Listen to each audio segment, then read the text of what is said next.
guys see the slides? Yep. Okay, cool.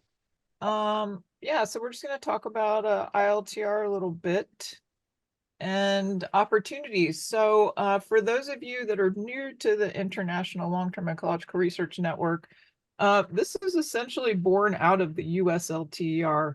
A gentleman named Jim Gause was a big proponent of long-term research and international research, and went out around the globe and said, we've got this great thing going on here in the US. What do you guys think about trying to do something at an international level? And so the network persists, and it's pretty amazing in terms of its global coverage. But in any case, the ILTR essentially focuses on the same issues that we do here in the US. That emphasizing long-term ecological and socio-ecological research and applied research that helps us to address societal problems. But it also provides a pretty amazing collaborative opportunities, given the breadth and scope of the work that's being done across the globe.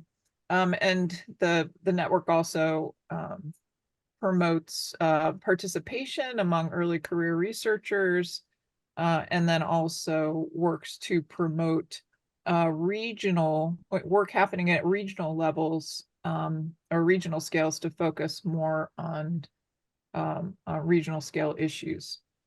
So this is just a quick snapshot of our strategic plan that was developed in 2020, just highlighting the 4 pillars of the work: creating scientific identity, fostering a network of scientists and institutions, promoting and supporting physical infrastructure and services, and linked by a strategic framework, but also serving as a strategic partner for ecological and social ecological research.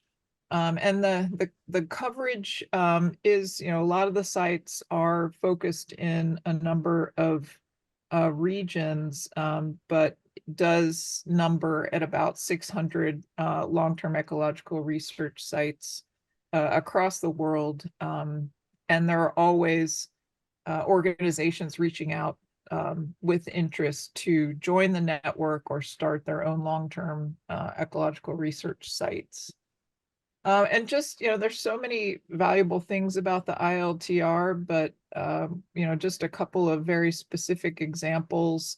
ILTR sites and platforms have helped to galvanize a number of successful ExcelNet proposals. So these are the network of network proposals that NSF offers, proposal opportunities that NSF offers.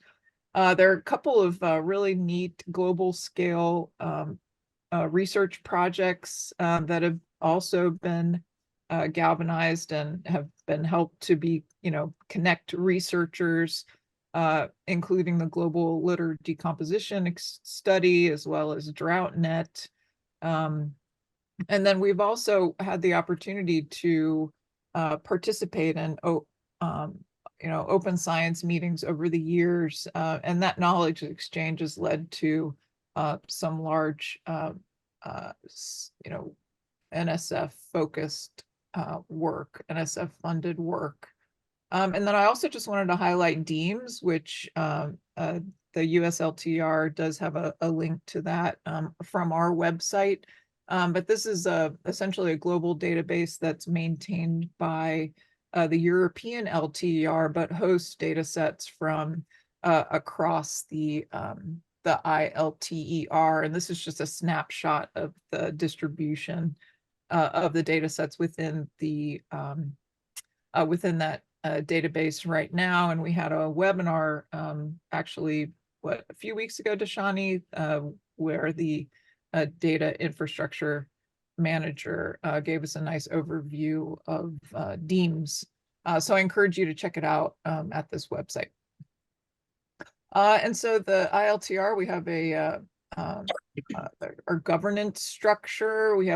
It's been recently updated to be managed by a governing board, which are the dues paying LTER national networks across the ILTR.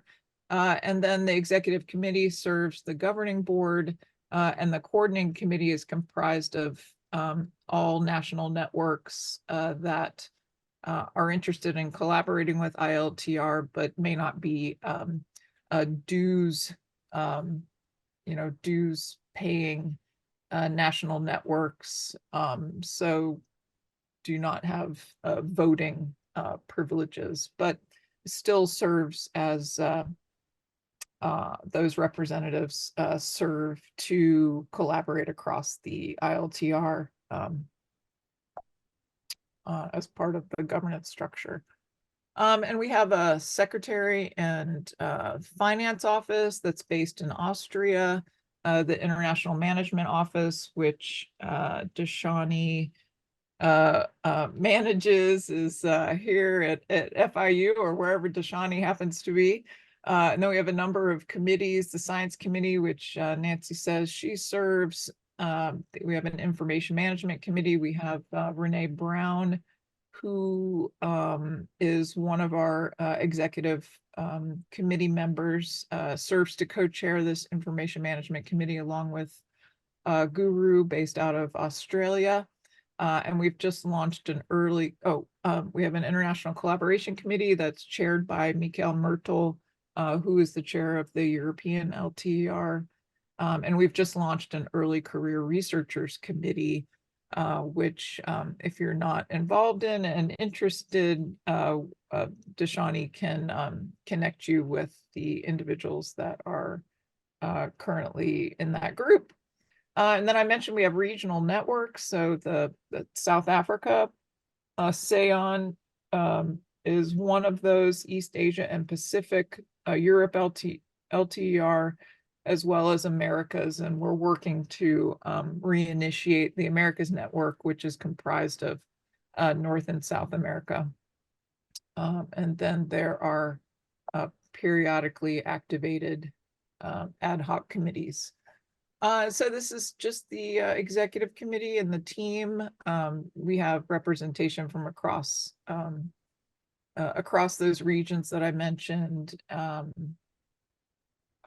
including Israel, Korea, South Africa, Australia, Austria, among others.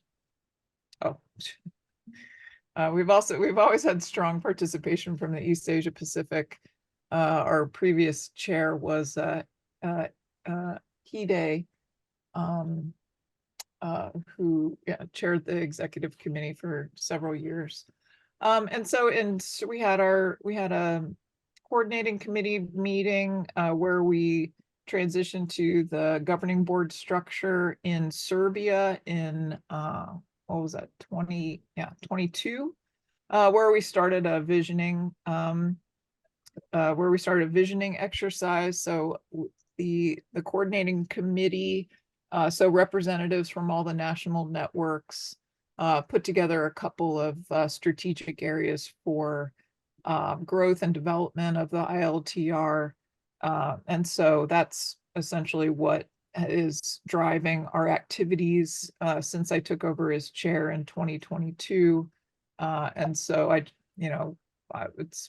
we're making some progress. I've got this as my checklist for how we're moving forward to address each of these goals.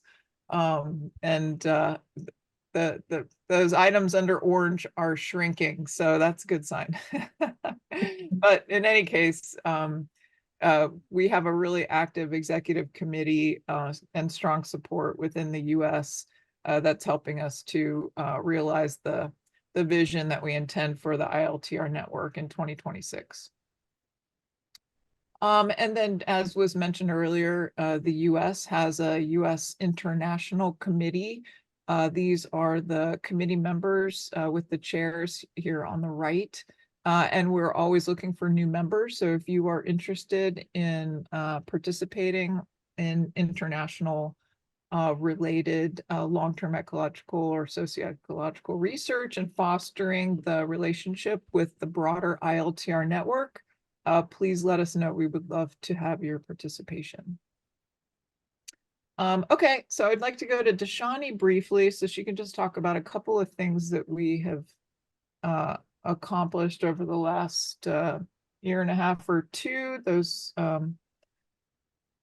a couple of things she'll highlight, and then I'll talk about the OSM. Thanks, Okay. Dishane. So, okay, thank you, Tiffany. Can you all see my screen? Yes. Okay. So for those of you who joined little after I introduced myself, I'm Dishane Hewavithana, the IMO officer at the International Management Office of ILTER Network. I'm based in Florida International University, and I work as a postdoctoral associate with Tiffany.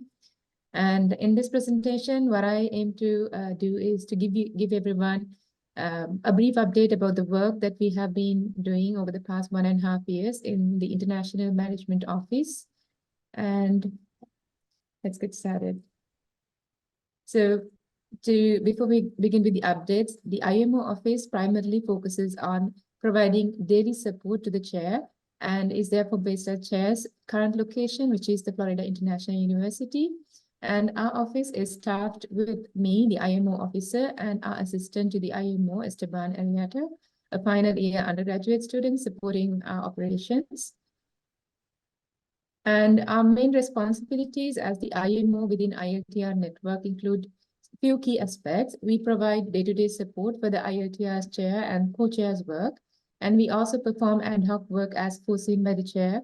We provide support regarding ILTER meetings, such as executive meeting and coordinating committee meetings. We do take meeting minutes and do all the communications that are related to these meetings. And we also do other kinds of communications like maintaining mailing lists and ILTER newsletters and all the correspondences that are necessary for the collaborations within the networks. And we closely collaborate with the Secretariat and Finance Office, particularly regarding PR matters. So for this brief update about what we have been up to over the past duration, I would be highlighting the work we did on our newsletters, organizing webinars, and establishing the Early Career Researchers Network, and our help with the organizing of the Open Science meeting, which is being planned for this October. And lastly, about our efforts extended to the Secretariat and Finance Office to manage the research initiative scheme. First, the newsletters. We started publishing the newsletter. We would send out a call requesting news and updates from all the networks. And once we received the news items, we would put it together, and we plan to make the publication a bi-monthly publication. And then we started doing webinars as well. And then we got it down to a quarterly publication. So far, we have published 3 newsletters. Our latest one is in February this year. And then ILTER webinars. We had our first webinar during this period in October in conjunction with the CCGB meeting. And we had about 60 participants. We had our research initiative scheme grant winners presenting their work that they're doing for their research that they got the research initiative awards for. And the second webinar we had in this February, like Tiffany mentioned, Christopher Warner presented how to register a research site in the international database DIMES. And we are planning for our next webinar for this June. And I will tell you a little bit in a bit what it's going to be about after I introduce you to this. The IMO office also established this Early Career Researchers Network. The Early Career Researchers Network aims to involve young researchers within the ILTER network, in the ILTER network activities to foster new collaborations and also to expand the target audience. So in this, we have, it seeks to create a community of EC members to share information and peer support. And we have established a Slack channel to facilitate the communication within this network. And like I said, for our next webinar, what we plan to do is to have a series of presentations from these early career researchers organized, so then they can present their work to the larger community. And then we are also helping the organizational task with the open science meeting. Also, I think Tiffany is planning to introduce OSM in the next part of her presentation. I would not talk about it then. So IMO's role in this aspect is to facilitate communication and provide any support that the organizers, main organizers need in this event. And we also have research initiative scheme from the ILTER network. ILTER provides small research grants for compact projects or for seed grants for larger undertakings. And these could be support required for thesis or postdoctoral work by young scientists, early career researchers.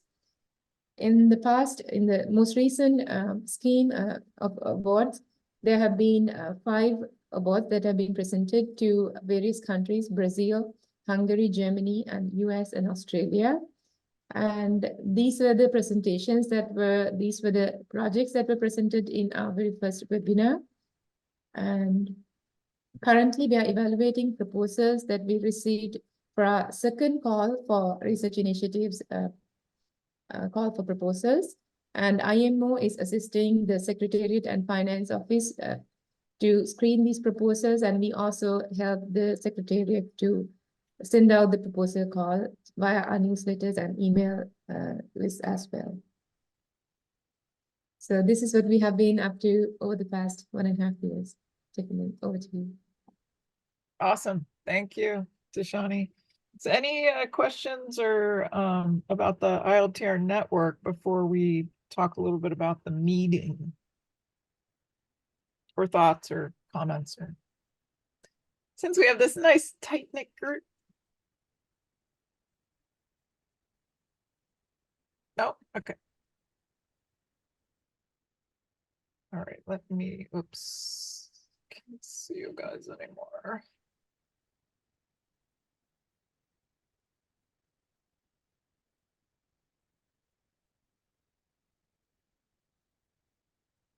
All right, so open science meeting. So this is going to be held in Hewavithana, and if you're wondering where that is, it is on the southwestern corner of China, here in sort of the crook of Myanmar, Thailand, and Laos. And it's going to be held at that's a national botanical garden situated there with some very lovely facilities. Headwaters of the Mekong. Oh, you found that out. Wow, cool, Nance. Yeah, that's important for us. That is right indeed. And so this is our program committee. We have the meeting is being hosted by the Chinese Ecosystem Research Network. And we have a couple of gentlemen from the Chinese Academy of Sciences that are chairing and serving as local organizing committee chairs. And then some of our executive committee members are also supporting the program committee activities. So these are the general themes that were pulled together or that were identified by the science committee of our ILTER network.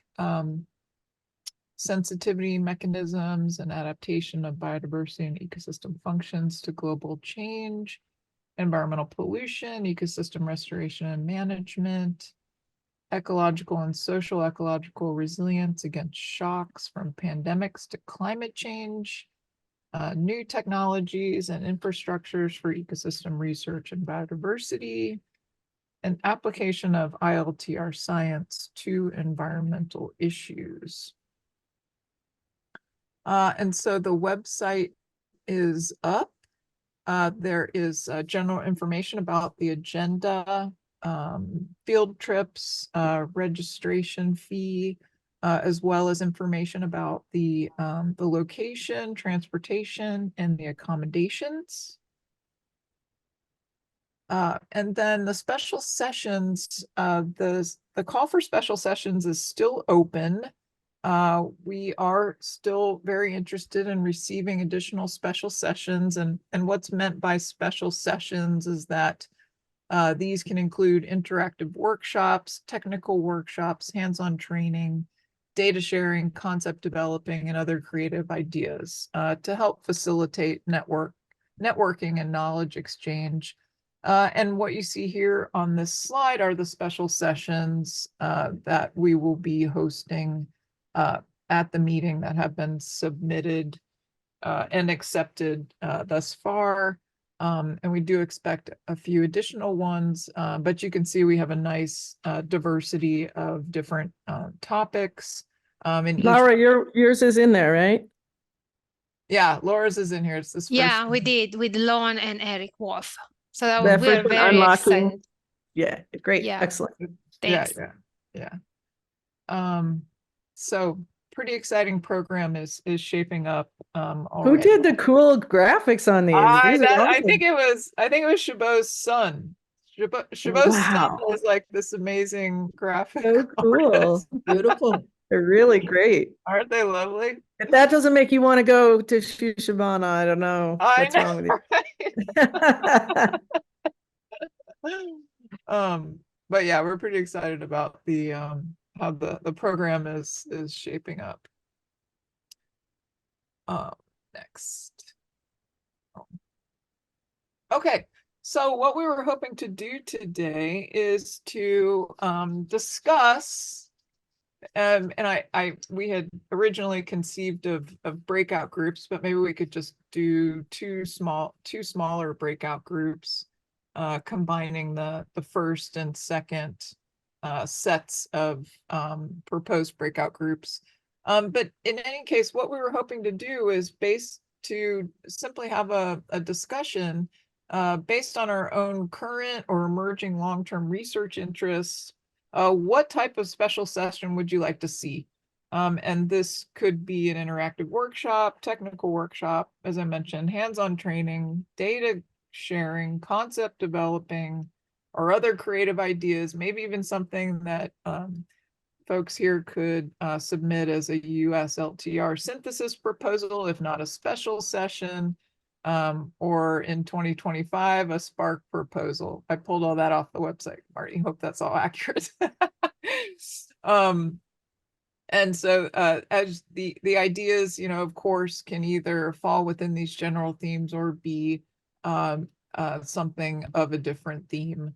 But of course should be centered in long-term research. And so as the special session call is still open, it's still in fact possible to submit a special session for the open science meeting in October. But I will mention that the call for abstracts and registration will be open any day now. So even if you choose not to submit a special session, the abstract submission deadline, or the call for abstracts will be released shortly. Okay, so Like this week, I think. What's that? I think they were targeting this week to Yes. really call for abstracts. Yeah, exactly. Great. So if you have a preference for discussing our LTER general themes of primary production, movement of organic matter, inorganic matter, disturbance patterns, or population studies, please join breakout group 1. And then if you'd like to brainstorm on land use and land cover change or human interactions, please join breakout group 2. Oh, great. Thank you. That was fast. Yeah. Okay. So cool. So we will How long do we want to? like 15 minutes. Yeah, that'll give us time to come back Yeah, together. just so we can come back and hear what exciting things you guys would like to share with the group.